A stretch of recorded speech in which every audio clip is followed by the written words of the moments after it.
Jennifer Ashcroft, a strikingly beautiful 52-year-old woman, had built her fortune in the cutthroat world of biotech. Her company was at the forefront of brain interface technology, and Jennifer was known for her razor-sharp intellect and unyielding determination. She moved through life with the confidence of someone who always got what she wanted, whether in the boardroom or the bedroom. A 20-year-old Ryan Breslin, with his brooding good looks, seemed an unlikely match for the poised and polished Jennifer. A college dropout with a troubled past, Ryan had drifted through a series of dead-end jobs before a chance encounter with Jennifer changed the trajectory of his life. Their relationship, while unconventional, appeared to offer both parties what they desired. For Jennifer, a vibrant young companion to stave off loneliness, and for Ryan, financial security and a taste of luxury he had never known. For nearly a year, their arrangement flourished in the shadows of Rivorton. But as summer gave way to autumn, a shift in their delicate dynamic would set in motion a chain of events that would end in bloodshed, leaving the community to grapple with the dark undercurrents that had been flowing beneath its pristine surface all along. Jennifer Ashcroft's path to wealth and power began in the middle-class suburbs of Boston. Born to a high school chemistry teacher and a librarian, young Jennifer showed an early aptitude for science, insatiable curiosity about the human mind. Her parents, recognizing her potential, scrimped and saved to provide her with every educational opportunity they could afford. At 16, Jennifer's life took a dramatic turn when her science fair project on neurotransmitters caught the eye of a visiting professor from MIT. Impressed by her precocious talent, he became her mentor, guiding her through accelerated studies and into the prestigious neuroscience program at MIT. It was here that Jennifer's ambition truly took flight. During her graduate studies, Jennifer's research into neuroplasticity attracted the attention of several biotech startups. By 25, she had secured her first patent, a fledgling company working on brain-computer interfaces. Under Jennifer's leadership, the company flourished, its stock price soaring as breakthroughs in the technology made headlines. With each success, Jennifer's wealth and influence grew. But so did her reputation for ruthlessness. Former colleagues spoke in hushed tones of her ability to charm and manipulate, to identify weaknesses and exploit them mercilessly. Jennifer's personal life was marked by a series of short-lived marriages, each ending as her partners found themselves unable to compete with her true passion, her work. Her first husband, a fellow researcher she met at MIT, lasted 3 years before filing for divorce, citing emotional neglect. A charming venture capitalist made it to year 5 before Jennifer's suspicions of his infidelity led to an acrimonious split. After her third divorce at 48, from a younger art dealer who claimed she had become obsessively controlling, Jennifer swore off traditional relationships. Instead, she began to seek out the company of much younger men. Drawn to their vitality and the uncomplicated nature of purely transactional arrangements, it was a lifestyle that suited her, allowing her to maintain control while satisfying her needs for companionship and physical intimacy. Yet as Jennifer approached her 50s, a creeping sense of loneliness began to gnaw at her. It was this vulnerability, carefully hidden beneath her polished exterior, that would leave her susceptible to the intoxicating allure of Ryan Breslin and the destructive jealousy that would follow. Ryan Breslin's early life stood in stark contrast to Jennifer's. Born in a small town in rural Pennsylvania, Ryan was the youngest of 4 children, in a family perpetually teetering on the edge of poverty. His father, a long-haul trucker with a penchant for alcohol, was rarely home. His mother, overwhelmed and battling depression, struggled to keep the family afloat. From a young age, Ryan learned to fend for himself. Blessed with good looks and natural charm, he discovered early on that these attributes could be leveraged to his advantage. By high school, Ryan had perfected the art of getting by with minimal effort, relying on his charisma to smooth over his academic shortcomings and disciplinary issues. Despite his lackluster academic performance, Ryan's SAT scores were surprisingly high, hinting at an intelligence he rarely applied to his studies. This, combined with his prowess on the basketball court, earned him a scholarship to a small liberal arts college in Philadelphia. However, the freedom of college life proved too tempting for Ryan. Away from the watchful eyes of his family and high school teachers, he fell in with a party crowd. His grades plummeted, and by the end of his freshman year, Ryan had lost his scholarship. Too ashamed to return home, he decided to stay in Philadelphia, bouncing between low-wage jobs and crashing on friends' couches. It was during this aimless period that Ryan's path intersected with Jennifer's. Working as a barista in an upscale cafe frequented by business executives, Ryan caught Jennifer's. One rainy Tuesday morning, she was struck by his easy smile and the hint of vulnerability behind his confident demeanor. For Ryan, Jennifer represented everything he thought he wanted: sophistication, success, and the promise of a life far removed from his humble beginnings. Their initial flirtation quickly evolved into something more. Jennifer, intrigued by Ryan's raw potential and eager to shape him into her ideal companion, offered him a proposition. She would provide him with financial support, introduce him to her world of luxury and refinement in exchange for his exclusive companionship.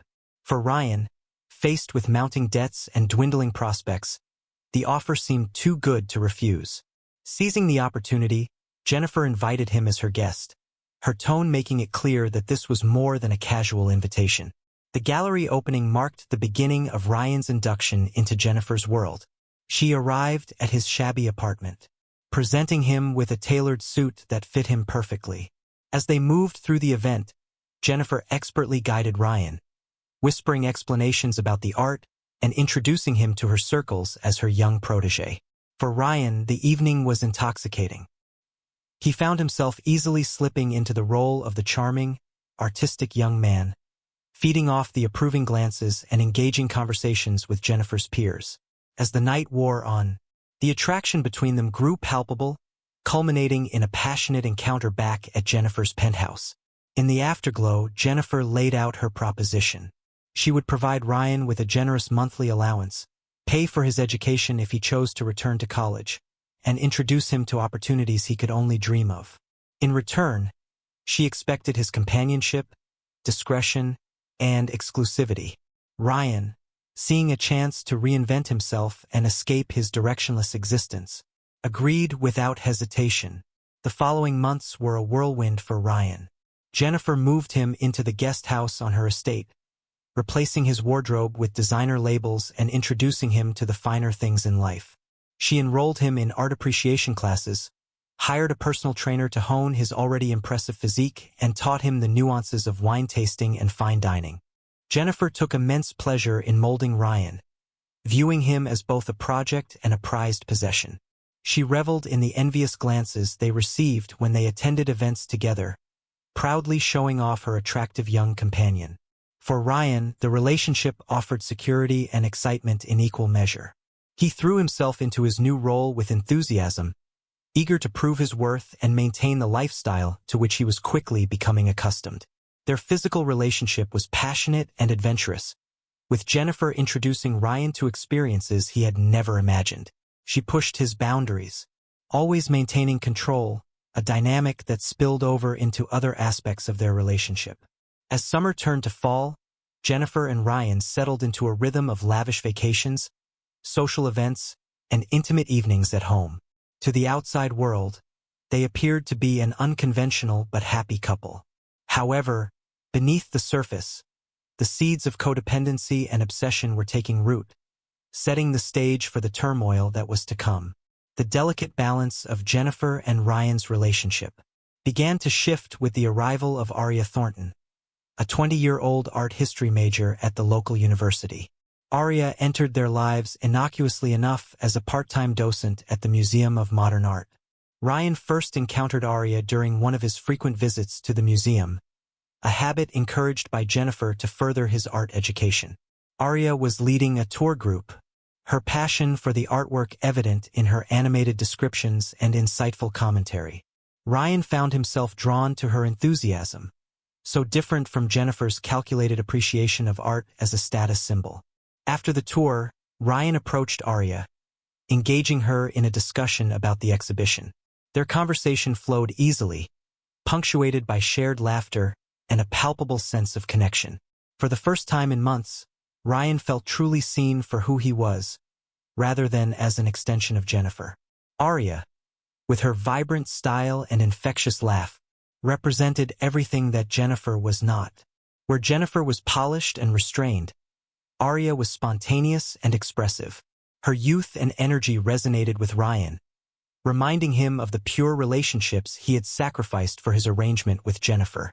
Over the next few weeks, Ryan found himself visiting the museum more frequently, always managing to time his visits with Arya's shifts. Their friendship blossomed quickly, bonding over shared interests in art, music, and philosophy. Arya introduced Ryan to her world of college parties, indie film screenings, and late-night discussions in 24-hour diners. For Ryan, these interactions with Arya and her friends were a breath of fresh air. He rediscovered parts of himself that had been suppressed in his relationship with Jennifer, including his own artistic aspirations. Arya encouraged him to pursue his interest in photography, even gifting him a vintage camera she had found at a flea market. As Ryan spent more time with Arya, he began to question the nature of his relationship with Jennifer. The stark contrast between the genuine connection he felt with Arya and the transactional nature of his arrangement with Jennifer became increasingly apparent. He found himself manufacturing excuses to spend time away from the estate, his thoughts constantly drifting to Arya. Unbeknownst to Ryan, his changing behavior and growing distraction had not gone unnoticed by Jennifer, sensed a shift in their dynamic.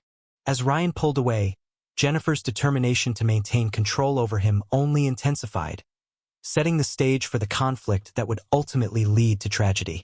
The first signs of trouble were subtle. Jennifer noticed Ryan checking his phone more frequently, his face lighting up at certain messages. He began to spend more time at the museum, citing a newfound passion for contemporary art. While Jennifer initially encouraged this interest, a nagging suspicion began to take root in her mind. One evening, as they prepared for a charity gala, Jennifer casually asked about Ryan's day at the museum. His response was enthusiastic, filled with details about a new exhibition. But it was the mention of Arya, the incredibly knowledgeable docent, that caught Jennifer's attention. The way Ryan's eyes sparkled as he spoke of her set off alarm bells in Jennifer's head. She installed a GPS tracker on his phone under the guise of a security upgrade. She hired a private investigator to follow him during his outings. The reports she received confirmed her worst fears. Ryan was spending considerable time with a young woman, their body language indicating a clear attraction.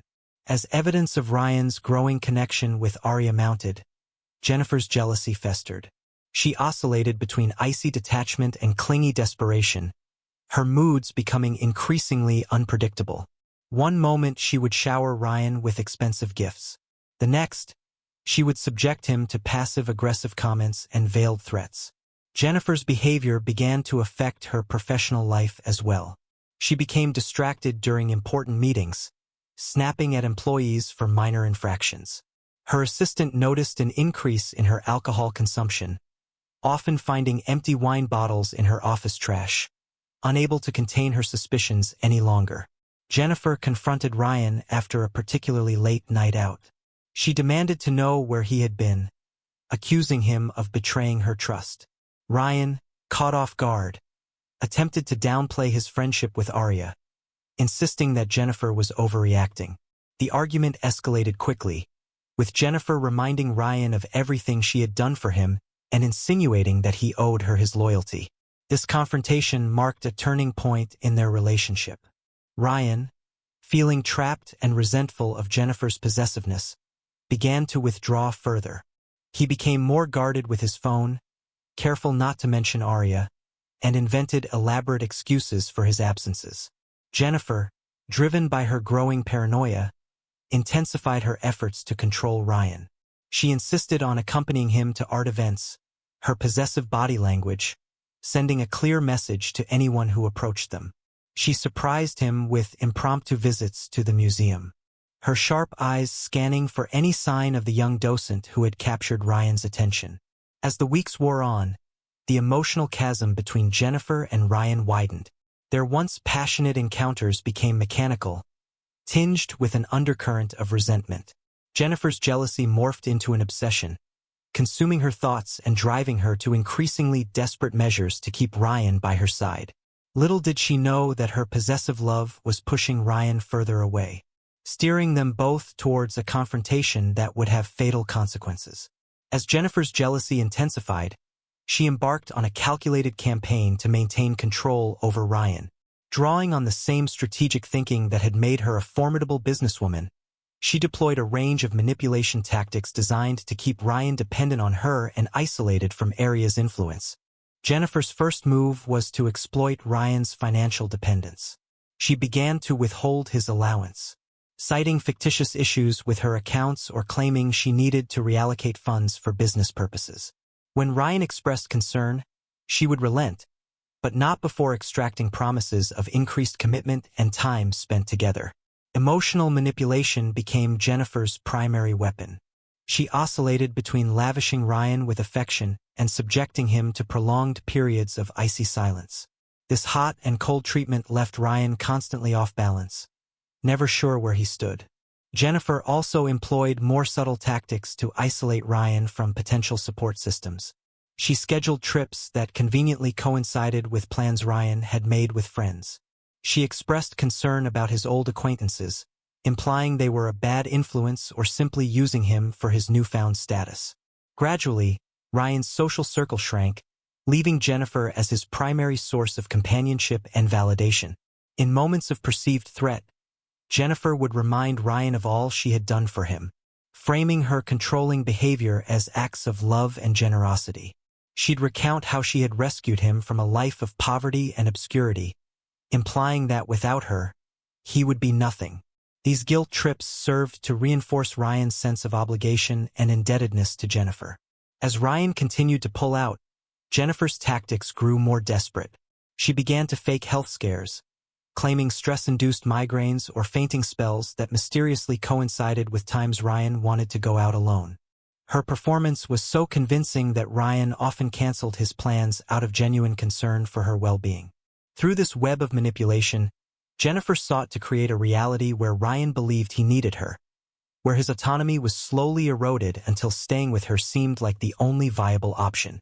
Yet with each manipulative act, she was pushing Ryan closer to his breaking point, fueling a resentment that would soon boil over with devastating consequences.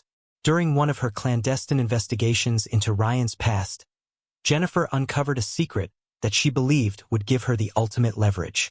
Through her network of private investigators, she learned that Ryan had been involved in a car accident during his freshman year of college. The accident had resulted in a serious injury to another student, but Ryan had fled the scene in a panic. The case had gone cold due to lack of evidence, but Jennifer now held the missing pieces. Armed with this explosive information, Jennifer carefully planned her approach. She waited for a moment when Ryan was particularly vulnerable after a heated argument about his increasing absences. As Ryan turned to leave, Jennifer calmly mentioned the accident. The color drained from Ryan's face as he slowly turned back to her. Jennifer laid out the facts with cold precision, producing police reports. She made it clear that she possessed enough evidence to reopen the case and implicate Ryan. The unspoken threat hung heavy in the air. If Ryan didn't comply with her wishes, she would turn the information over to the authorities. The revelation shattered Ryan. The accident had been the catalyst for his downward spiral in college, the guilt eating away at him for years.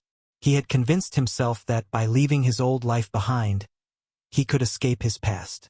Now that illusion was cruelly stripped away. Jennifer pressed her advantage, presenting Ryan with a choice.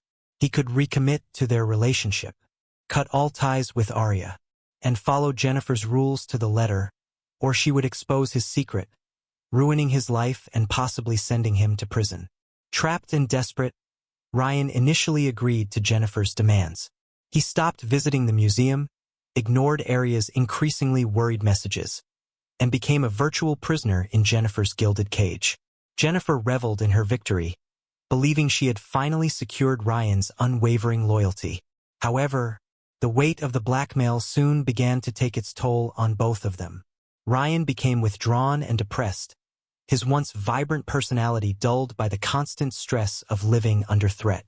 He went through the motions of their relationship, but the spark that had initially drawn Jennifer to him was extinguished. Jennifer, for her part, found that her victory left her feeling hollow. The passionate, challenging young man she had fallen for was replaced by a submissive shell, and frustration at Ryan's listlessness. As weeks passed, the tension in the household became unbearable. Ryan's resentment simmered just below the surface. While Jennifer's paranoia grew, she became convinced that Ryan was plotting against her, looking for a way to neutralize her leverage. The situation was untenable, a powder keg waiting for a spark. That spark would come in the form of a chance encounter that would push Ryan to his limits, and set in motion the final, fatal confrontation between him and Jennifer. The catalyst for the final confrontation came on a crisp autumn evening. Jennifer had dragged Ryan to a gallery opening, parading him before her peers like a prized possession. As they moved through the crowd, Ryan's eyes locked with a familiar face across the room. It was Arya, looking striking in a vintage dress, her presence a stark reminder of the freedom and genuine connection he had lost. Before Jennifer could react, Ryan mumbled an excuse and fled the gallery. He found himself wandering the streets, his mind racing. The chance encounter with Arya had awakened something in him, a fierce desire for freedom, a reminder of the person he once was and could be again. When Ryan finally returned to the estate in the early hours of the morning, he found Jennifer waiting for him, her face a mask of cold fury. The argument that ensued was unlike any they had before. Ryan, emboldened by his realization and no longer willing to be controlled, confronted Jennifer about her manipulation in blackmail. Jennifer, sensing she was losing her grip on Ryan, resorted to her final play. She reminded him of the evidence she held, threatening not only to expose his past, but to use her influence to destroy any future he might hope to have. She painted a vivid picture of the ruin that awaited him if he dared to leave her. But instead of cowing Ryan, her threats only served to strengthen his resolve. In a moment of clarity, he realized that no future with Jennifer, no matter how luxurious, was worth the price of his soul. With a calmness that belied the turmoil within him, Ryan told Jennifer that he was leaving, regardless of the consequences. Jennifer, faced with the reality of losing Ryan despite her best efforts, snapped. What happened next would shock the community and change both their lives forever. As Ryan turned to leave, Jennifer's composure shattered completely with a primal scream of rage and desperation. She lunged at him, her manicured nails raking across his face. Ryan, caught off guard by the sudden violence, stumbled backward, knocking over an antique vase that shattered on the marble floor. The sound of breaking porcelain seemed to push Jennifer further into a frenzy. She grabbed a heavy crystal decanter from the bar cart and swung it at Ryan's head. He ducked, the decanter missing him by inches and smashing against the wall, showering them both with glass and expensive scotch. Ryan, realizing the gravity of the situation, tried to restrain Jennifer, pleading with her to calm down. But Jennifer was beyond reason. She clawed at him, kicking and screaming incoherently about betrayal and ingratitude. In the struggle, they careened into Jennifer's prized art collection, paintings crashing to the floor around them. As they grappled, Jennifer's hand closed around a letter opener on her desk, a wicked ornate thing that was more weapon than office tool.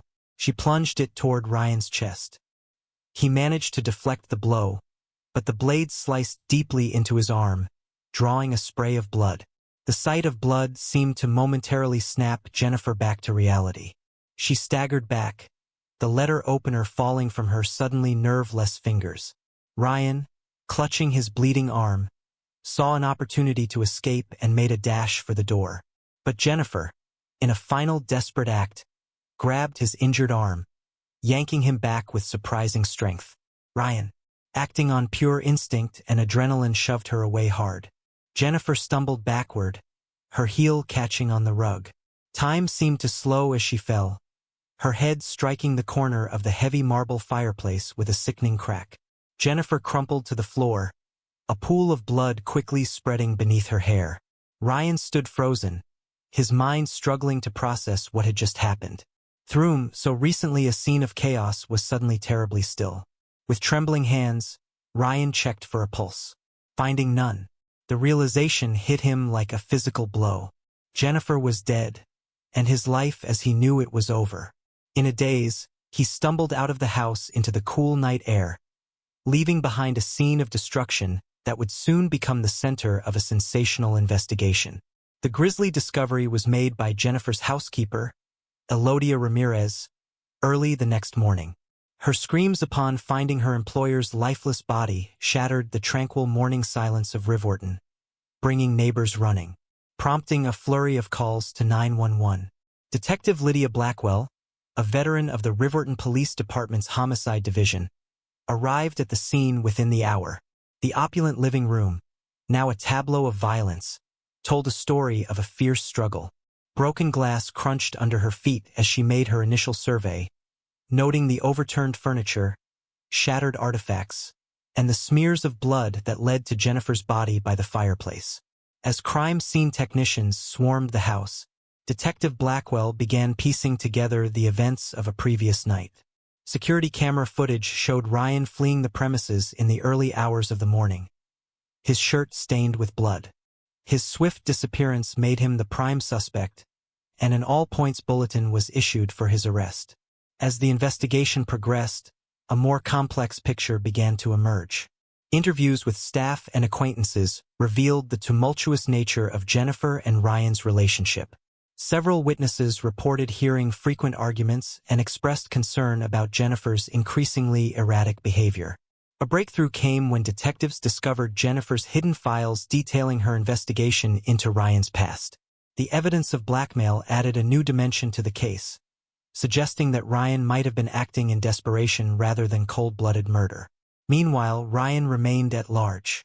Sightings were reported across the state, but he managed to elude capture. The turning point in the investigation came from an unexpected source. Aria Thornton, racked with guilt over her role in the events, came forward with crucial information. She provided investigators with text messages and voicemails from Ryan, documenting Jennifer's escalating behavior and his growing fear. Aria's testimony painted a picture of Ryan as a victim of manipulation and abuse, trapped in a gilded cage by Jennifer's wealth and threats. This new perspective prompted Detective Blackwell to dig deeper into Jennifer's past, uncovering a pattern of obsessive behavior and allegations of stalking from her previous relationships. Forensic evidence from the crime scene began to corroborate Ryan's version of events. The angle of Jennifer's fatal injury was consistent with an accidental fall, and defensive wounds on her hands suggested she had been the aggressor in the final confrontation. Perhaps the most damning evidence came from Jennifer's own digital footprint. A thorough examination of her computers revealed the full extent of her surveillance of Ryan, including GPS tracking data and recordings from hidden cameras in their home. The level of invasion and control shocked even the most seasoned investigators. As the true nature of Jennifer and Ryan's relationship came to light, public opinion began to shift. The narrative of the gold-digging boy toy gave way to a more nuanced understanding of a young man trapped in an abusive situation. Ryan's case took an unexpected turn. As evidence of Jennifer's manipulation and abuse mounted, the district attorney's office faced increasing pressure to reconsider the charges. After lengthy deliberations and negotiations with Ryan's defense team, the charges were reduced to manslaughter. After weeks of testimony and 3 days of deliberation, the jury returned their verdict. Ryan was found guilty of involuntary manslaughter, a verdict that acknowledged his role in Jennifer's death, while also recognizing the extenuating circumstances that led to the fatal confrontation. The judge, taking into account Ryan's lack of prior criminal record and the unusual circumstances of the case, sentenced him to 5 years in prison with the possibility of parole after 3 years. The sentence was met with mixed reactions, some feeling it was too lenient, others arguing that Ryan had already suffered enough.